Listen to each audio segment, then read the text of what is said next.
আকিকার মাংস দিবে বলে ডেকে নিয়ে এক নারীর স্বর্ণরূপার গয়না ছিনতাই করে এক অটোরিকশা চালকের এমন কাণ্ডে হতবাক সবাই।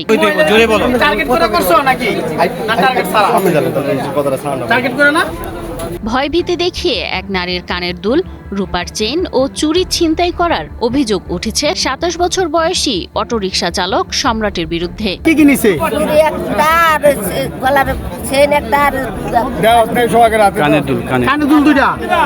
মুন্সিগঞ্জের শ্রীনগরে শনিবার দুপুরে ভাগ্যকুলের কবুতর খোলা এলাকায় ঘটে এ ঘটনা। পুলিশ ও স্থানীয়দের তথ্য অনুযায়ী ৬০ বছর বয়সী আমেনা কাজের উদ্দেশ্যে ওই এলাকায় আসেন।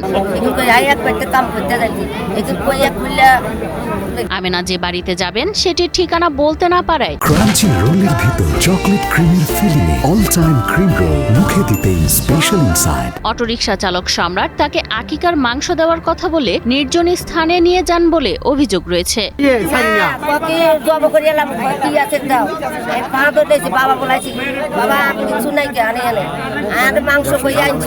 উক্ত স্থানে আমেনাকে ভয়ভীতি দেখিয়ে তার সব অলংকার ছিনিয়ে নিয়ে পালানোর চেষ্টা করে সম্রাট।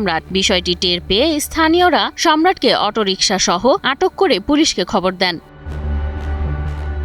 খবর পেয়ে পুলিশ ঘটনাস্থলে পৌঁছায় এবং তাকে হেফাজতে নেয়। তার কাছ থেকে একটি রূপার চেইন উদ্ধার করা হয়েছে বলেও জানা যায়। উক্ত ঘটনায় আইনগত ব্যবস্থা প্রক্রিয়াধীন আছে বলেও জানান শ্রীনগর থানার পুলিশ উপপরিদর্শক মোয়াজ্জেম।